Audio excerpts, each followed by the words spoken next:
বন্ধুরা আজ যাবো চলো হাল্লা দিয়ে। তো কোথায় যাব সেটা তোমাদেরকে দেখাবো সম্পূর্ণটা। তো বন্ধুরা কেমন আছো সবাই? চলো আজকে যাবো বাড়ি থেকে অনেকটা দূরে, জগদ্ধাত্রী মেলায়। তো এই দেখো আমরা বেরিয়ে হয়েছি, রেডি হয়ে বেরিয়ে পড়বো। আমরা সবাই একসঙ্গে রেডি হয়েছি।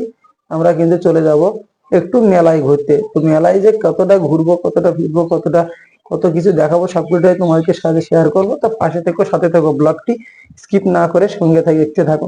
তো বন্ধুরা প্রথমে আমরা চলে আসলাম এমসিতে যে আসলে এখন এমসি ঠাকুরটা তোমাদেরকে দেখাই, কত সুন্দর না বানিয়েছে। এটা দেখেই কিন্তু আমরা আবারও একটা চমকপূর্ণ জায়গায় চলে যাব। সেই জায়গাটা এবছর মেলা কিন্তু নতুন হচ্ছে, এর আগে কিন্তু কোনোদিন এই জায়গায় মেলাটি হয়নি। তো এই সর্বপ্রথম সেই জায়গায় মেলাটি হচ্ছে। তো আমরা এখান থেকে মাকে দর্শন করে, মায়ের প্রণাম করে আমরা এখানে আর বেশিক্ষণ থাকবো না, কারণ এখানে কিন্তু কোনো রকম অনুষ্ঠানে এখনো শুরু হয়নি এবং মেলায় কিন্তু কোনো লোকজনও নেই। তো আমরা এখান থেকে আর একটু বাইকে করে চলে যাব সামান্য একটু দূরে। তো চলো, বিশাল বড় মেলা, সব আগে যাই, যেতে যেতে সবটাই দেখাবো। দেখো রাস্তাটা কিন্তু যথেষ্ট ভালো সাজিয়েছে, কিন্তু সেখানে মাঠটা অনেক বড় এবং মেলাটাও অনেক বড় হচ্ছে। লোকের মুখে শুনেছি কিন্তু এখনো পর্যন্ত দেখতে পারিনি। তো চলো আমরা সবাই মিলে একসঙ্গে গিয়ে দেখি। আমরা একা একা দেখলে কি আর ভালো লাগবে? তো সঙ্গে মনে করলাম তোমাদেরকে তো সাথে দেখাই। বাইকটা ভেতরে রাখতে যাচ্ছি, কিছুটা ভিতরে ঢুকেছি, বলতো বাইকটাকে এখন রাখলে হবে না, বাইরে রাখতে হবে। তো চলো বাইকটা নিয়ে বাইরে চলে আসি। ওখান থেকে বাইকটাকে নিয়ে আমরা কিন্তু চলে যাব বাইরে রাখতে। এখান থেকে মেলায় দেখছি মোটামুটি যথেষ্ট লোক হয়েছে। তো এখানে একটা দেখো সেলফির জন্য একটা খুব সুন্দর জায়গা তৈরি করে রেখেছে। ফটো ওঠার জন্য এখানে যত হচ্ছে ফটো ওঠো, যত বিভিন্ন ভাবে ফটো ওঠারদেরকে ওঠো। চলো এখান থেকে চলে যাই, এবার কি কি দোকান বসছে সেটা পুরোটা দেখার জন্য। এখান থেকে কিন্তু শুধু একটা দুটো না, একে ঠান্ডা একটু পড়েছে, তার উপর আইসক্রিমের দোকানটা শুধু দেখো, সারিবদ্ধ ভাবে আইসক্রিমের দোকান বসে আছে। যেমন বড় জায়গা তেমন বড় করে লোক দোকানও দিয়েছে।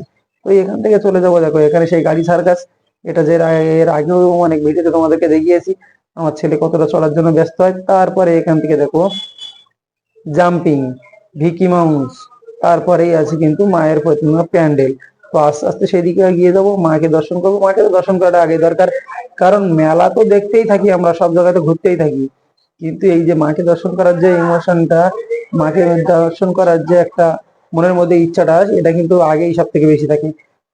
প্যান্ডেলের মধ্যে কিন্তু প্রচন্ড লোক যাওয়া আসা করছে মেলা দেখার জন্য। আমরাও একে একে আস্তে আস্তে প্যান্ডেলের দিকে এগিয়ে যাবো। আস্তে আস্তে মানুষগুলোকে সাইড করে এধার ওধারকে একটু ধাক্কা মেরে ফেলে দিয়ে আমরা কিন্তু চলে যাব ঠাকুরটার ধারে এগিয়ে, কারণ ঠাকুরটাকে দেখার জন্য। আমাদের দিদিভাইকে আগে ঠেলে দিলাম, কারণ এখানে শুধু মেয়ে ছেলের বাজার, এখানে তো আমরা গিয়ে ধাক্কা মারলে হবে না, তো ওকে দিয়েই ধাক্কাটা মারিয়ে নিই। হাঁটতে হাঁটতে জাস্ট সামনে চলে আসলাম, একটু ভিডিও করে তোমাদেরকেও দেখিয়ে দিই ওপরটা কি সুন্দর সাজিয়েছে। তো দেখো ওপরটা কত সুন্দর না সাজিয়েছে। এরপরে মাকে দর্শন করো, কি সুন্দর লাগছে দেখো, কত সুন্দর লাগছে, জাস্ট অপূর্ব, অসাধারণ। এটা দেখে আমাদের থোবড়াটা একটু দেখিয়ে নিলাম। এই দেখো আমি দাঁড়িয়ে আছি, তোমাদের দিদিভাই দাঁড়িয়ে আছে, মনে হচ্ছে যেন ঠাকুরও তৈরি করেছে, সবাই খারাপ বলছে ওই জন্য মুখটা এরকম করে রেখেছে। তো জাস্ট চলো, সবার মুখের রিয়াকশনটা দেখলাম। এবার ওপরে দেখো কি সুন্দর একটা ঝাড়বাতি লেগিয়েছে। এটা ঘুরেই কিন্তু আমরা চলে যাব পেট পুজোর দিকে, কারণ আমরা বাড়ির থেকে এর আগে বলে এসেছি আজকে বাড়িতে রান্না করিনি, খাওয়ার জন্য কিন্তু মনটা আনজান আনজান করছে, কিন্তু কি করব, আগে তো মাকে দর্শন করতেই হবে। এখান থেকে দর্শন করে আমরা সোজা বাইরে বেরিয়ে পড়লাম। এখান থেকে বাইরে পড়লে তুমি তো খাওয়া বলে খাওয়া নাই, এখান থেকে যেতে হবে মেয়ে ছেলের সাথে। এই দেখো এদের তালমালটা দেখো একবার শুধু। এখানে স্টেশনারির দোকান দেখলে এরা কিন্তু আর সহ্য করতে পারে না, সোজা চলে এসে স্টেশনারির দোকানে কেনাকাটার জন্য কি করছে দেখো। কিন্তু এখন যা বাজারে জিনিসের দাম, এটা নিয়ে খাওয়ার পয়সা, এদিকে জিনিস কেনার জন্য লাফালাফি। বলছে ছেলের ঘড়ি কিনবো, আমি এটা কিনবো সেটা কিনবো, এদের বায়না আর বায়না।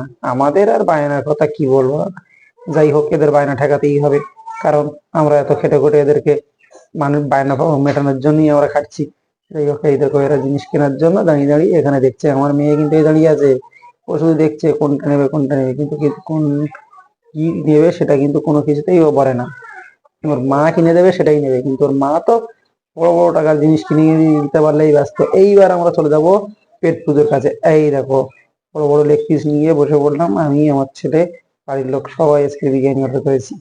করে এই এখান থেকে মোটামুটি ঠাসতে পারলেই আমরা বেরিয়ে পড়বো। তো ঠেসে কি হবে, ঠেসে তো সহ্য করা যাবে না। চলো একটা স্প্রাইট কিনলাম, স্প্রাইটটা কিনে এটা আমরা ঢকঢক করে মারতে থাকবো, কিন্তু ঠান্ডায় তো ঢকঢক করে মারা যাচ্ছে না। সবাই এক ঢক করে আস্তে আস্তে যাই খেতে খেতে। এইবার আমরা কিন্তু বাড়ির উদ্দেশ্যে রওনা দেবো, কিন্তু এইবারে কিন্তু দুই এক টপ করে বর্ষা পড়ছে গায়ে। হঠাৎ মাত্র ভালো আকাশ,